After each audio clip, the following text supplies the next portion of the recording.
इतिहास तानाशाही और क्रूर शासकों से भरा पड़ा है। विस्तारवादी सोच और पूरी दुनिया में राज करने का ख्वाब लिए कई शासकों ने जन्म लिया, लेकिन जब बात क्रूरता की आती है तो चंगेज खान का नाम सबसे ऊपर रहता है। चंगेज खान इतना क्रूर था कि उसने अपने शासन में 4 करोड़ लोगों को मौत के घाट उतार दिया। चंगेज खान ने इतना भयानक नरसंहार किया कि देशों के देश कब्रिस्तान में तब्दील हो जाते। जो एक समय देश हुआ करते थे जहाँ पर लोग रहा करते थे, वो आज एक घने जंगल में तब्दील हो गए हैं। इसी को देखते हुए अमेरिका की कार्नेज इंस्टीट्यूट ऑफ साइंस ने बताया कि चंगेज खान के नरसंहार ने अनजाने में प्रकृति को इतना फायदा पहुंचाया कि वातावरण में 70 मिलियन कार्बन डाइऑक्साइड गैस खत्म हो गई थी। प्रकृति भी गवाह है कि चंगेज खान कितना क्रूर था। तो आइए जानते चंगेज खान की 10 ऐसी बातों पर जैसे आप शायद ही जानते हो। तो बिना टाइम वेस्ट किए शुरू करते हैं।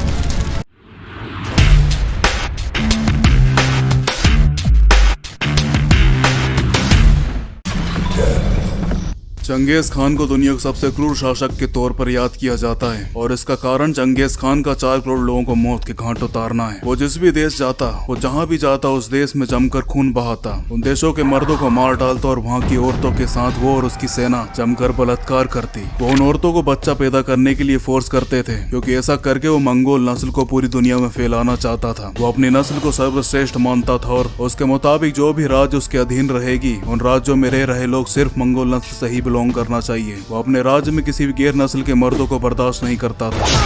यही वजह रही कि 4 करोड़ लोगों को मौत के घाट उतार दिया। इसी कारण आज चाइना की लगभग 40% आबादी मंगोल नस्ल से बिलोंग करती है। चंगेज खान की क्रूरता का आप इसी बात से अंदाजा लगा सकते हैं कि एक बार चंगेज खान की बेटी की शादी टॉर्चर नाम के एक शख्स से हुई थी। ईरान के निशापुर शहर के एक तीरंदाज ने उसकी हत्या कर दी थी। इसका बदला लेने के लिए चंगेज खान ने उस तीरंदाज सहित निशापुर की पूरी जनसंख्या को ही खत्म कर दिया था। इंसानों की तो बात ही छोड़ दीजिए, उसने निशापुर में किसी को भी जिंदा नहीं छोड़ा। कुत्ते, बिल्लियां, घोड़े, हर किसी को खत्म कर दिया। उसने इंसानों की खोपड़ी से एक पिरामिड बना दिया था। ऐसा भयानक नरसंहार करके उसने संकेत दिया कि भविष्य में कोई भी चंगेज खान के परिवार को आंख उठाने से पहले 1000 बार सोच ले।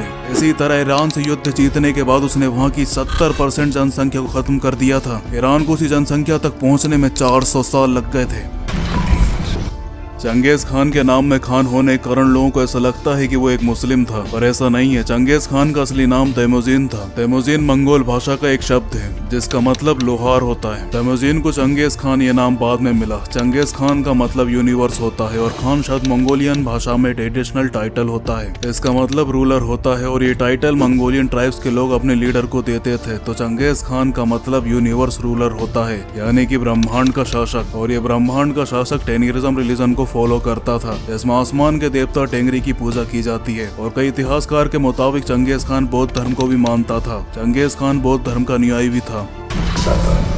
भारत में मुगल साम्राज्य की स्थापना करने वाला बाबर चंगेज खान का ही वंशज था। अब आपके मन में सवाल आया हो कि चंगेज खान मुस्लिम नहीं था तो उसका बाबर से क्या कनेक्शन? तो चंगेज खान की कई संतानें थी जो उसके मरने के बाद पूरे मंगोल साम्राज्य को संभालती थी। चंगेज खान के वंशजों में से एक था बरखे खान, और बरखे खान ने आगे चलकर इस्लाम धर्म को अपना लिया था। न कि इस्लाम धर्म को अपनाया, बल्कि मंगोल साम्राज्य को 2 भागों में बांटकर उसमें शासन करने लगा। बरखे खान ने अपनों का ही जमकर खून बहाया और इस पूरे रीजन में इस्लाम का जम के प्रचार किया। इस्लामिक इतिहासकार मानते हैं कि अगर बरखे खान ने इस्लाम धर्म को ना अपनाया होता या इसका प्रचार ना किया होता तो शायद इस्लाम इतना पावरफुल रिलीजन ना होता। बरखे खान से कई संतानें हुई। उसके वंशजों में से एक था तैमूरलंग और तैमूरलंग के वंशजों में से एक था बाबर। तो बाबर तैमूरलंग का 5वां, बरखे खान का 10वां और चंगेज खान का 12वां वंशज था।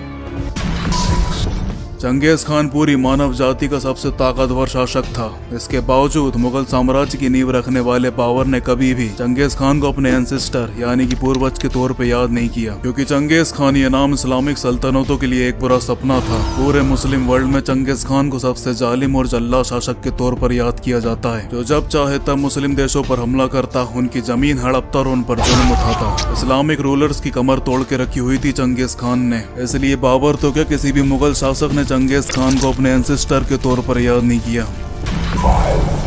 चंगेज खान मानता था कि एक आदमी की स्ट्रेंथ इस बात से पता चलती है कि वो अपने पीछे कितने बच्चों को छोड़कर गया है। इसलिए वो जहाँ भी जाता औरतों के साथ जमकर बलात्कार करता, उन्हें बच्चा पैदा करने के लिए मजबूर करता। चंगेज खान की 500 से भी ज्यादा बीवियां थीं। इसलिए एक रिसर्च से ये पता चला है कि एशिया में रह रहे 8% से भी ज्यादा लोग चंगेज खान के वंशज हैं। चंगेज खान के 16 मिलियन यानी कि तकरीबन 1.5 करोड़ लोग चंगेज खान के वंशज हैं, यानी कि हर 200 में से एक इंसान चंगेज खान का वंशज है।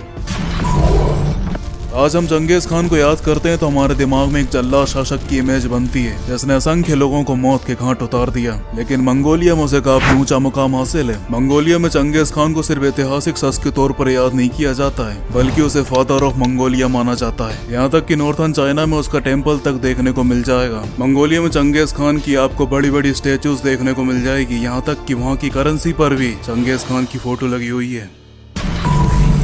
कोई भी बड़ा शासक मरता था तो उसकी कब्र बना दी जाती थी। उसका सदियों सदियों तक महिमागान होता था। उसके ऊपर कई किताबें लिखी जाती थी। बताया जाता था कि वो कितना महान था। हर एक बड़े शासक का बस एक ही ख्वाब होता था कि उसे लोग सदियों तक याद रखें। लेकिन चंगेज खान के अंदर ऐसी कोई भी इच्छा नहीं थी। यही वजह है कि चंगेज खान की मौत आज भी एक रहस्य बनी हुई है। उसे किसने मारा, उसकी मौत कैसे हुई, ये बात किसी को नहीं पता। चंगेज खान की कब्र को ढूंढने के लिए वर्ल्ड रिसर्च ऑर्गेनाइजेशन अरबों रुपए खर्च कर चुकी है। मंगोल का चप्पा चप्पा छान चुके, लेकिन किसी को भी चंगेज खान की कब्र आज तक नहीं मिली। यहाँ तक कि चंगेज खान दिखता कैसा था यह बात भी किसी को नहीं पता। चंगेज खान ने अपनी जीते जी एक भी पेंटिंग लोगों को नहीं बनाने दी। आज जितनी भी पिक्चर्स हम चंगेज खान के देखते हैं ये बस एक कल्पना है कि शायद वो ऐसा ही दिखता होगा।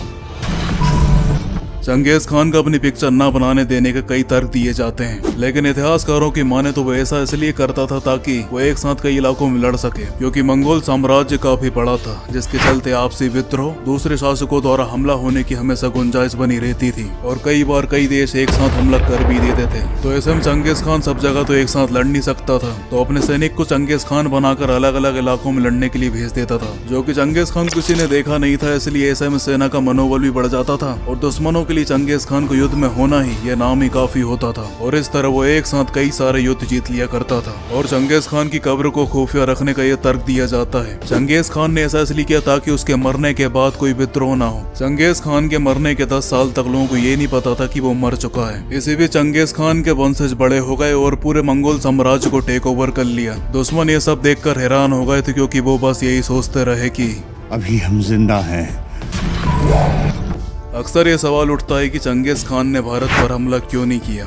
इसी सवाल का जवाब देते हुए इतिहासकारों के मुताबिक चंगेज खान ने जितने भी युद्ध किए हैं उन सभी बातों को ध्यान रख के उन्होंने एक एनालाइज तैयार किया। तो एक बात साफ साफ नजर आई कि चंगेज खान में धार्मिक कट्टरता बिल्कुल भी नहीं थी। यहाँ तक कि इतना बड़ा साम्राज्य होने के बावजूद भी उसकी विस्तारवादी सोच बिल्कुल भी नहीं थी। क्योंकि चाइना को जीतने के पीछे का कारण ऐतिहासिक तनाव था। क्योंकि मंगोल और चाइना में दशकों से दुश्मनी चली आ रही थी। चाइनीज शासक पहले मंगोल में जमकर लूटपाट करते और मंगोल वासियों पर जमकर जुल्म उठाते। चंगेज खान ये सब देखकर बड़ा हुआ था। उसके मन में चाइना को लेकर भयानक नफरत थी, इसलिए उसने सबसे पहले चीन से युद्ध किया और उसे अपने कब्जे में लिया। और फिर चंगेज खान की बढ़ती ताकत को देख के वेस्ट में इस्लामिक रूलर्स ने उसे चुनौती देना शुरू कर दिया। और फिर चंगेज खान ने वहाँ भी जंग करी और आधे से ज्यादा इस्लामिक देशों को अपने अधीन कर लिया। चंगेज खान में धार्मिक कट्टरता होती तो वो आसानी से इस्लाम रिलीजन को खत्म कर सकता था, लेकिन उसने ऐसा कभी नहीं किया। जवानी के जोश में आके उसने कभी भी किसी देश के ऊपर हमला नहीं किया, क्योंकि वो 50 साल का एक अधेड़ उम्र का शासक था। वो एक क्रूर शासक होने के साथ साथ काफी बुद्धिमान भी था। चंगेज खान बेवजह किसी से युद्ध नहीं करता था। उसकी सारी लड़ाई ऐतिहासिक तनाव और आपसी रंजिश की वजह से हुई थी।